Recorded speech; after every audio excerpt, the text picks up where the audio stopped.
to my channel. I am Dr. Veena Sethi, Associate Professor in Chemistry, and my today's topic is periodic table. Periodic table में जो हम periodic table पूरी देखते हैं, आप देखेंगे उस पीरियोडिक टेबल के नीचे एक नाम लिखा होता है, वो नाम होता है long form of modern periodic table. मैं आपसे ये पूछना चाहती हूँ कि इसका नाम ये क्यों होता है, हम इसको क्यों लॉन्ग फॉर्म कहते हैं, हम इसको क्यों मॉडर्न पीरियोडिक टेबल कहते हैं, या हम इसको पीरियोडिक टेबल क्यों कहते हैं, या इसको टेबल क्यों कहते हैं, इसके ईच एंड एवरी वर्ड का क्या मीनिंग है। सबसे पहले हम पीछे से चलते हैं कि हम इसको टेबल क्यों बोलते हैं, क्योंकि टेबल क्या होता है, table is the group of array and columns. किसी भी टेबल को टेबल क्यों कहते हैं, क्योंकि टेबल का नाम होता है जिसमें बहुत सारे ग्रुप हो और एरे, इस तरह से रोज हो, रो हो और ग्रुप हो, इनके कॉम्बिनेशन को हम क्या बोलते हैं, टेबल। तो क्योंकि पीरियोडिक टेबल में ग्रुप्स भी हैं, रोज भी हैं, इसलिए हम उसको क्या बोलते हैं, टेबल बोलते हैं। नेक्स्ट, हम इसको पीरियोडिक टेबल क्यों बोलते हैं, हम इसको पीरियोडिक टेबल इसलिए बोलते हैं क्योंकि इसमें जो एलिमेंट्स का जो अरेंजमेंट है, जैसे हाइड्रोजन के नीचे लिथियम है, उसके नीचे सोडियम है, it is based on their periodic properties, कि वो एक फिक्स्ड पीरियोडिसिटी को शो करते हैं कि इतने गैप के बाद ये वाली प्रॉपर्टी रिपीट होने वाली है। जैसे लिथियम से सोडियम तक जब हम आते हैं तो एटॉमिक नंबर 8 से इंक्रीज हो जाता है। सेम वे में बेरिलियम से मैग्नीशियम पे आएंगे तो 8 से इंक्रीज हो जाएगा, लेकिन और नीचे जाएंगे तो फिर 18 से, फिर 32 से। यानी कि हमें ये जो इसमें एलिमेंट्स रखे हुए हैं वो हमने रखे हुए उनके पीरियोडिसिटी के हिसाब से। कि आप इसको ऐसे भी समझ सकते हो कि इसमें जो प्रॉपर्टीज हैं वो इस तरीके से चेंज होती हैं। माना ये एक रोड पे एक ये साइकिल का व्हील था जो चल रहा था, तो आपने क्या देखा कि जो हाँ साइकिल से हवा भरते हैं ये जगह, ये पहले नीचे थी, इसमें ये एक मार्क था, थोड़ी देर बाद ये इधर आ जाएगा, थोड़ी देर बाद ऊपर आ जाएगा, फिर इधर आ जाएगा, फिर इधर आ जाएगा, फिर वापस इधर, और फिर नेक्स्ट में देखेंगे तो ऊपर। तो हमने क्या देखा, एक इतनी डिस्टेंस चलने के बाद इसने अपने आप को क्या किया, रिपीट किया। तो repetition of properties, periodic table मतलब ऐसी टेबल जिसमें रिपीटिशन ऑफ प्रॉपर्टीज हमें देखने को मिले। फिर ये जितनी डिस्टेंस थी, सपोज 10 मीटर थी, तो 10 यहां से चलेंगे तो भी 10 मीटर बाद हमें क्या होगा, सेम जो है पोजीशन इसकी मिलेगी। फिर यहां से 10 मीटर चलेंगे तो भी क्या मिलेगा, सेम पोजीशन मिलेगी। लेकिन अगर हम 2.5 मीटर चले तो 2.5 मीटर पे हमें सेम प्रॉपर्टी मिलने वाली नहीं है। 5 मीटर चले तो 5 मीटर पे भी हमें सेम जो है प्रॉपर्टीज मिलने वाली नहीं है। तो इसमें क्या होता है, रिपीटिशन ऑफ प्रॉपर्टीज होता है, इसीलिए हम इसको, और वो भी क्या, एक फिक्स्ड पीरियड के बाद, तो इसलिए हम इसको क्या बोलते हैं, पीरियोडिक टेबल। फिर हम इसको बोलते हैं मॉडर्न पीरियोडिक टेबल। खाली पीरियोडिक टेबल नहीं बोलते, हम इसको क्या बोलते हैं, मॉडर्न पीरियोडिक टेबल। वाई हम इसको मॉडर्न कहते हैं, क्योंकि इसमें जो एलिमेंट्स का अरेंजमेंट है वो सबसे पहले मेंडेलीफ ने क्या किया था, अपना पीरियोडिक रूल दिया था। फिर किसने दिया था, मोज़ले ने दिया था। उसके बाद कौन आया, दोनों को मिला के हमने बनाया मॉडर्न पीरियोडिक टेबल। हमने मोज़ले और इलेक्ट्रॉनिक कॉन्फ़िगरेशन दोनों को मिला के बनाया मॉडर्न पीरियोडिक लॉ, जो हम पढ़ेंगे। तो because elements are arranged according to modern periodic law, तो इसीलिए हम इसको क्या बोलते हैं, मॉडर्न पीरियोडिक टेबल। नेक्स्ट हम इसको बोलते हैं लॉन्ग फॉर्म। अब लॉन्ग फॉर्म क्यों कहते हैं, लॉन्ग फॉर्म से क्या मतलब है, खाली भी तो मॉडर्न पीरियोडिक टेबल कहा जा सकता था इसको, या हम इसको कुछ और खाली टेबल या periodic table, modern periodic table कह सकते थे। क्यों नहीं कहते, क्योंकि इसमें अगर आप ध्यान दो तो इस तरीके से क्या होती है, पीरियोडिक टेबल होती है ना। और इसमें हम यहाँ पे 10 ग्रुप बनाते हैं, यहाँ 2 और यहाँ 6 बनाते हैं। लेकिन यहाँ से हम स्टार लगा के 2 ग्रुप्स, 14 ग्रुप्स जो है 2 रो उसके नीचे लिख देते हैं। तो क्या पीरियोडिक टेबल हमारी शुरू में जो बनाई गई थी वो ऐसी ही थी? नहीं, वो ऐसी नहीं थी। तो वो हमारी पीरियोडिक टेबल कैसी थी जो बनाई गई थी? वो थी इस तरीके से। ये देखो, एक पहले एस का बड़ा ग्रुप था, फिर उसके बाद सेकंड ए था, फिर थर्ड बी था, थर्ड बी के बाद 14 ग्रुप्स थे। 1 2 3 4 5 6 7 8 9 10 11 12 13 14। फिर 9 ग्रुप्स अगेन किसके थे? डी ब्लॉक के थे। फिर उसके बाद किसके थे? ये 6 ग्रुप किसके थे? पी ब्लॉक के। तो हमारी जो ओरिजिनल पीरियोडिक टेबल थी वो इस तरीके की थी।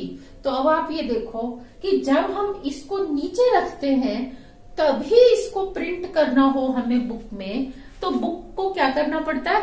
हमें वर्टिकल से इस तरह से हॉरिजॉन्टल करना पड़ता है, और यानी पोर्ट्रेट से लैंडस्केप में आ जाते हैं। लेकिन अगर कॉपी पे लिखना हो तो हम क्या करते हैं? 2 पेज एक साथ ले लेते हैं। यानी कि एक पेज पे हम अगर सेम फॉन्ट साइज रखें जो हमारी बुक का या कॉपी का है, तो हम इसको पब्लिश नहीं कर सकते, ना लिख सकते हैं। और अगर ये भी बीच में लिखा हो तो फिर तो इसके लिए कितने पेजेस चाहिए होंगे? 3। फिर इसका नाम हो जाएगा वेरी लॉन्ग, है ना। तो अभी हम इसको क्या बोलते हैं? क्योंकि ये इतनी बड़ी है, देखो कोई अगर चीज ब्लैक है तो हम इसको क्या बोलते हैं? ब्लैक। अगर इसके साथ मेरे पास एक पेन और होता जो इसके भी इतना बड़ा होता, इतना लंबा होता, तो मैं उसको क्या कहती? लॉन्ग पेन दे दो। फिर उसके सामने इसको क्या कहती? शॉर्ट पेन कहती। तो सेम वे में यहाँ पे जो पीरियोडिक टेबल है वो इतनी बड़ी है कि हम इसको एक पेज पे नहीं बल्कि 2 पेज पे छापते हैं या उसको लिखते हैं। तो लंबे को हम क्या कहेंगे? लंबा ही तो कहेंगे। इसीलिए हम इस पीरियोडिक टेबल को क्या बोलते हैं? Long form of modern periodic table. तो ये था इसका नाम। सबसे पहले हमें कोई भी चैप्टर पढ़ना हो तो हमें उसका नाम पता होना चाहिए कि उसका नाम क्यों है वो। नेक्स्ट हम इस चैप्टर को 2 पार्ट्स में पढ़ेंगे। फर्स्ट हम देखेंगे स्केच, कि कोई भी एलिमेंट ग्रुप्स में उस ग्रुप में है तो क्यों है, कितने ग्रुप्स हैं, उनमें कौन से एलिमेंट्स हैं। फिर हम देखेंगे पीरियड्स। स्केच को 2 पार्ट में पढ़ेंगे। ग्रुप्स का स्केच कि ग्रुप में कौन कौन से एलिमेंट हैं, कितने एलिमेंट हैं, और पीरियड में कितने एलिमेंट हैं, कौन से हैं, क्यों हैं। जब हमें इसमें एलिमेंट्स की पोजीशन पता चल जाएगी, फिर हम क्या पढ़ेंगे? पीरियोडिसिटी ऑफ प्रॉपर्टीज, यानी कि जो डिफरेंट प्रॉपर्टीज हैं, atomic size, ionic size, metallic character, non metallic character, ionisation potential, electron affinity, electron negativity, positivity, metallic character, oxidising properties, ये सब हम ग्रुप्स में देखेंगे कि एक ग्रुप में कैसे वेरी होती हैं और दूसरा एक पीरियड में कैसे वेरी होती हैं। तो अभी हम क्या देख रहे हैं? ये था पूरा पीरियोडिक टेबल का जनरल स्केच। अब हम धीरे धीरे देखेंगे ग्रुप्स का और पीरियड। यस, अब हम देखेंगे स्केच ऑफ पीरियोडिक टेबल। इसका स्केच हम 2 पार्ट्स में पढ़ेंगे, ग्रुप्स का और पीरियड्स का। पहले हम किसका देखने वाले हैं? ग्रुप्स का स्केच। ग्रुप्स के स्केच में हम क्या देखते हैं? There are total 32 groups, 18 plus 14. 18 groups are in the main frame and 14 groups are at the bottom of main frame. फिर ये जो ग्रुप्स हैं, इन ग्रुप्स के हिसाब में हम देखें तो पूरी पीरियोडिक टेबल में कितने एलिमेंट्स रखे गए हैं? 112। ये जो 112 एलिमेंट्स हैं, they are broadly divided into 2 parts. एक तो जनरल एलिमेंट्स, दूसरा ट्रांजिशन एलिमेंट्स। जनरल एलिमेंट्स कौन से होते हैं? जनरल एलिमेंट्स होते हैं जिसमें last electron enters in last shell. कौन से शेल में जाएगा? लास्ट शेल में। ये कौन सा रूल कहलाता है? ये कहलाता है जनरल रूल, यानी कि elements which obey general rule of electron filling. तो अब जनरल रूल क्या है? जनरल रूल ये कहता है कि सपोज ये एक हॉल है, इसमें यहाँ पे स्टेज है, यहाँ चेयर्स लग रही हैं, तो जो फर्स्ट ऑडियंस है उसको सबसे पहले वाले रो में आना चाहिए, फिर सेकंड, जब ये फिल हो जाए तो सेकंड रो में, फिर थर्ड, फोर्थ, और जो सबसे लास्ट में ऑडियंस आई है उसको कहाँ बैठना चाहिए? सबसे लास्ट वाली रो में बैठना चाहिए। तो जनरल रूल भी यही कहता है कि एक एटम के बाहर अगर कई सारे शेल्स हैं तो जो लास्ट इलेक्ट्रॉन है उसको कहाँ आना चाहिए? लास्ट शेल में आना चाहिए। अगर इस रूल का ओबे होता है तो हम उस एलिमेंट को क्या कहते हैं? जनरल या नॉर्मल कहते हैं। लेकिन अगर वो इस रूल को ओबे नहीं करता, यानी कि पहले तो लास्ट में आ जाए, फिर अब जो बाद में सबसे लास्ट वाला इलेक्ट्रॉन है वो किस में आए? पेनल्टीमेट में। इधर ना आके इधर आए या फिर इधर आए। पेनल्टीमेट शेल या एंटी पेनल्टीमेट शेल में आता है। पेनल्टीमेट शेल कौन सा होता है? आउटर से अंदर वाला, और एंटी पेनल्टीमेट पेनल्टीमेट के भी जो अंदर वाला शेल होता है। जैसे हम इसको ऐसे भी दिखा सकते हैं कि ये एक न्यूक्लियस के बाहर कई सारे शेल्स थे, तो ये जो सबसे लास्ट वाला शेल है इसको हम बोलते हैं आउटर शेल, फिर इसको हम बोलते हैं पेनल्टीमेट, फिर इसको हम बोलते हैं एंटी पेनल्टीमेट। ओके, तो जब लास्ट इलेक्ट्रॉन, किसी का एटॉमिक नंबर 11 है वो इसमें आ रहा है, 11th इलेक्ट्रॉन, तो वो जनरल। लेकिन किसी का 21 है वो इसमें आ रहा है तो वो ट्रांजिशन, या किसी का 58 है और वो इसमें आ रहा है तो हम उसको क्या बोलेंगे? इनर ट्रांजिशन, ट्रांजिशन के भी अंदर वाला एलिमेंट। तो ये जनरल रूल को ओबे करते हैं एलिमेंट्स, और ये वाले जो एलिमेंट्स हैं they do not obey general rule, general rule को फॉलो नहीं करते, यानी कि इसमें लास्ट इलेक्ट्रॉन एंटर्स इन पेनल्टीमेट या फिर एंटी पेनल्टीमेट शेल। तो अब हमने देखा दो टाइप के हो गए। अब जनरल एलिमेंट्स जो हैं they are further divided into two parts. कौन कौन से? S block, p block. S block कौन सा होता है आपका? First A, second A. और पी ब्लॉक कौन सा होता है? थर्ड ए से लेके 0 ग्रुप तक। इसको 6 ग्रुप होते हैं।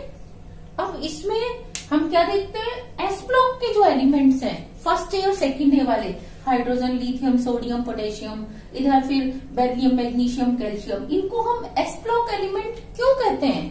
क्योंकि इनमें लास्ट इलेक्ट्रॉन एंटर्स इन एस सबशेल, और इसमें last electron enters in P subshell. Similarly, transition elements are further divided into two parts, D block and F block. तो इसमें हम क्या देखते हैं? जो लास्ट इलेक्ट्रॉन है वो किस में जाएगा? D सबशेल में, और इसमें लास्ट इलेक्ट्रॉन किस में जाने वाला है? F सबशेल में। तो इस तरह से हमने देखा पीरियोडिक टेबल के जो 112 एलिमेंट्स हैं वो 4 ब्लॉक्स में डिवाइड हो गए, S block, p block, D block, F block. फिर हमने इन एस ब्लॉक को फर्दर 2 पार्ट्स में डिवाइड किया, फर्स्ट ए, सेकेंड ए। इसको हमने 6 पार्ट में डिवाइड किया, थर्ड ए से 0 तक, third A, fourth A, fifth A, sixth A, seventh A, 0। और डी ब्लॉक को हमने 10 पार्ट्स में डिवाइड किया, जिसको आप अगर IUPAC में देखोगे तो ग्रुप 3 से लेके ग्रुप 12 तक, और अगर हम पुराने से देखते हैं तो थर्ड बी से लेके सेकेंड बी तक। फिर ये एफ ब्लॉक एलिमेंट जो है वो नीचे इसकी 2 रो रखी जाती हैं। तो अब मेरा क्वेश्चन आपसे ये है कि why s block elements are only in 2 groups, they are divided only in 2 groups, they are divided in 6 group p block elements. D block को हमने 10 में डिवाइड किया और एफ ब्लॉक का हमने 14 ग्रुप बनाए। व्हाई? हमने ऐसे क्यों नहीं किया? कि पूरी पीरियोडिक टेबल में सपोज मुझे 18 बनाने थे या 32 बनाने थे, तो मैं क्या करती, 112 डिवाइड बाई 32 कर देती और देख लेती कितने ग्रुप्स बन रहे, सारे ग्रुप में बराबर रख देती। या मैंने जो पीरियोडिक टेबल ड्रॉ की वो इस तरीके से की, ऐसे क्यों की, मैं 4 बराबर बना देती, एक एस ब्लॉक, एक पी ब्लॉक, एक डी ब्लॉक, एक एफ ब्लॉक। मैंने ऐसा क्यों नहीं बनाया, इसके पीछे भी साइंटिफिकली या उसका इलेक्ट्रॉनिक कॉन्फ़िगरेशन का क्या है logic. Why, s subshell में एक ही ऑर्बिटल होता है और इसके कितने पॉसिबल है कॉन्फ़िगरेशन, 2, या तो S1 या S2, S1 S2। तो जिन एलिमेंट्स का कॉन्फ़िगरेशन S1 है, NS1, वो सारे किस में आ गए, फर्स्ट ए में। जिनका S2 है वो किस में आ गए, सेकेंड ए में। Similarly P subshell is divided into 6 parts, क्योंकि P सबशेल में 3 ऑर्बिटल हैं और सब में 2-2 इलेक्ट्रॉन आ सकते हैं, तो total 6 configuration are possible, P1, P2, P3, P4, P5, P6। इसीलिए जो सारे एलिमेंट्स P1 रखते हैं उनको हमने थर्ड ए में रख दिया, जो P2 रखते हैं उनको हमने फोर्थ ए में, P3 वालों को फिफ्थ ए में, एंड सो ऑन। जिनका P6 है उनको हम 0 ग्रुप में रखते हैं। और डी ब्लॉक को हमने 10 पार्ट्स में डिवाइड किया। वाई, क्योंकि डी सबशेल में 5 ऑर्बिटल होते हैं और हर ऑर्बिटल में 2 इलेक्ट्रॉन आ सकते हैं, तो टोटल कितने इलेक्ट्रॉन हो जाएंगे, 10।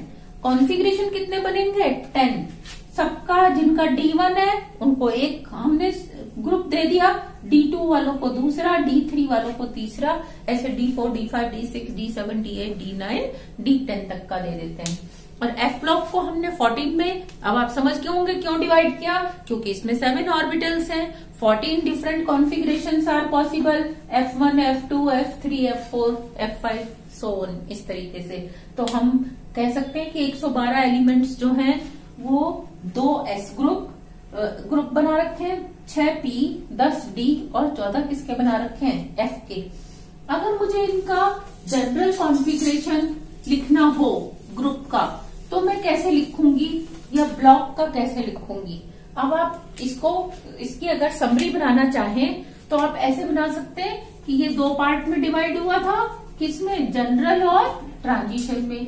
जनरल को आपने किया था S ब्लॉक, P ब्लॉक, और इसको किसमें किया था, D ब्लॉक, F ब्लॉक। इसके फर्दर कितने बनाए थे, 2, इसके कितने बनाए थे, 6, और इसके 10, और इसके कितने बनाए थे, 14।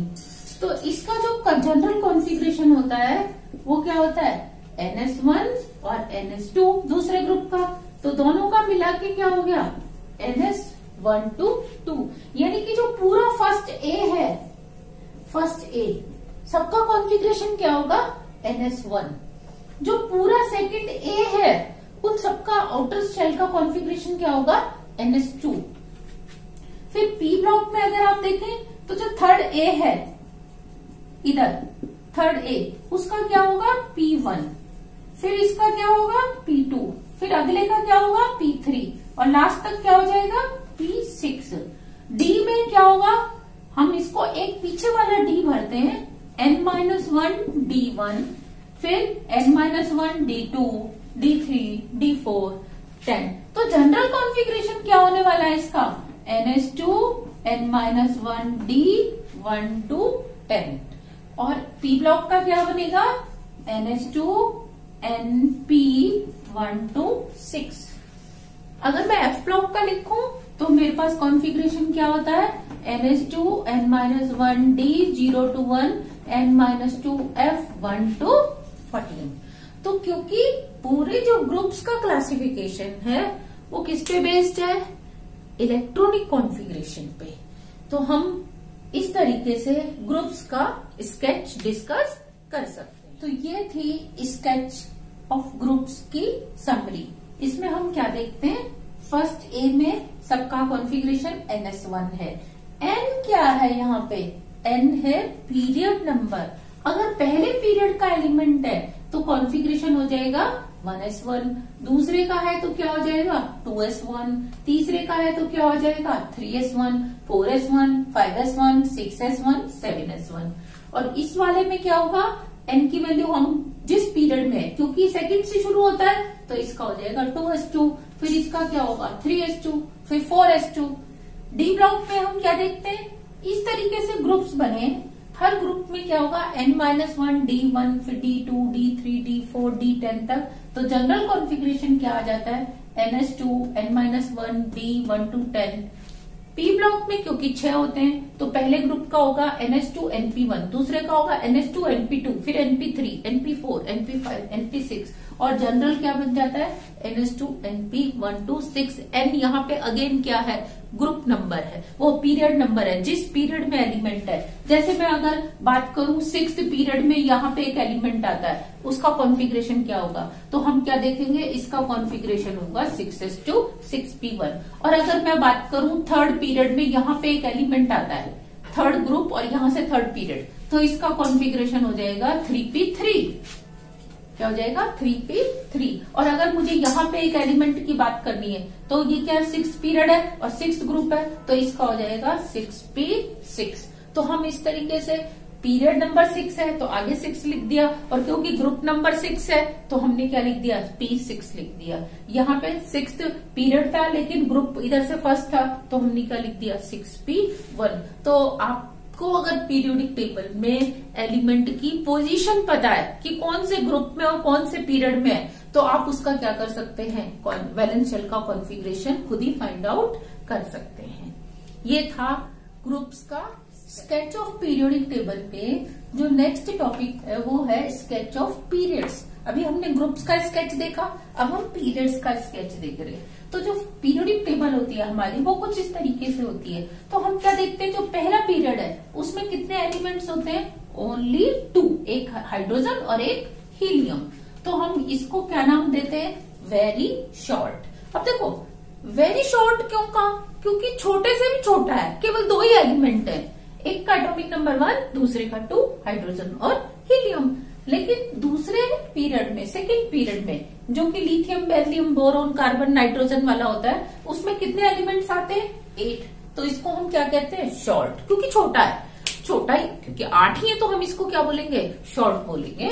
और इसके अंदर जो एटॉमिक नंबर होता है वो कहां से कहां तक होता है, 3 से लेकर 10 तक, lithium, beryllium, boron, carbon, nitrogen, oxygen, fluorine और नियोन। फिर दूसरे में फिर 8 होते हैं और इसको भी हम शॉर्ट बोलते हैं। ऐसा क्यों, या हमने पहले पीरियड में 2 ही क्यों रखे, दूसरे में 8, फिर 18, 18, 32, 26 ऐसे क्यों रखे। हमने ऐसी पीरियोडिक टेबल क्यों नहीं बनाई कि हम बराबर बराबर पीरियड लेते, बराबर बराबर ग्रुप लेते और 1 2 3 4 5 6 7 8 9 10 ऐसे रख सकते थे। हमने ऐसे क्यों नहीं रखा, क्योंकि हमारी पीरियोडिक टेबल एटॉमिक नंबर पे नहीं बल्कि हमारी पीरियोडिक टेबल कॉन्फ़िगरेशन पे बेस्ड है। तो फ्रेंड्स मैं आपको बताने जा रही हूँ कि फर्स्ट पीरियड में केवल और केवल वो एलिमेंट्स रखे जाएंगे जिनका लास्ट इलेक्ट्रॉन किस में आता है, के शेल में आता है। के शेल में क्या होता है, ओनली 1s। जब ओनली 1s होता है और 1s की कैपेसिटी कितनी है 2 इलेक्ट्रॉन्स की, तो 1s1 हो सकता है या 1s2 हो सकता है। तो इसीलिए केवल कितने एलिमेंट्स हैं 2। लेकिन इसमें हम कौन सा रखते हैं, सेकेंड पीरियड में वो एलिमेंट्स रखते हैं जिनका लास्ट इलेक्ट्रॉन, सिर्फ लास्ट इलेक्ट्रॉन की बात हो रही है, जो लास्ट इलेक्ट्रॉन किस में एंटर करता है, एल में। अब एल की कैपेसिटी क्या होती है 2s और 2p, कितनी हो जाएगी, p की 6 और इसकी 2, 8। तो इसलिए मैंने कितने एलिमेंट्स रखे हैं, केवल 8। लिथियम, बेरिलियम जिसमें 2s में गया, फिर मैंने बोरोन, कार्बन, नाइट्रोजन जिसमें किस में गया 2p में गया। अब थर्ड में कौन से एलिमेंट्स आएंगे, जिनमें लास्ट इलेक्ट्रॉन किस में जाता है, m में जाता है। अब m क्या होगा, m के पास तो 3s भी है, 3p भी है, 3d भी है। तो जाना तो आने तो 18 एलिमेंट चाहिए थे ना, लेकिन आए 8 क्यों, क्योंकि d की एनर्जी ज्यादा है, उसमें इलेक्ट्रॉन ही नहीं जाता, केवल 3s और 3p में जाता है। तो इसलिए हम sodium, magnesium, aluminium, silicon, phosphorus, sulphur, chlorine, argon, ये 8 एलिमेंट रखते हैं।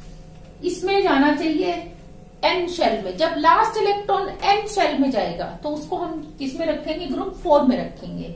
अब यहाँ पे कितने एलिमेंट आते हैं 18, जबकि इसकी कैपेसिटी कितनी की है, जैसे इसकी कैपेसिटी 18 की थी लेकिन आए कितने थे 8, इसकी कैपेसिटी 32 की है, क्योंकि इसमें 4s है, इसमें 4p है, 4d है, 4f है।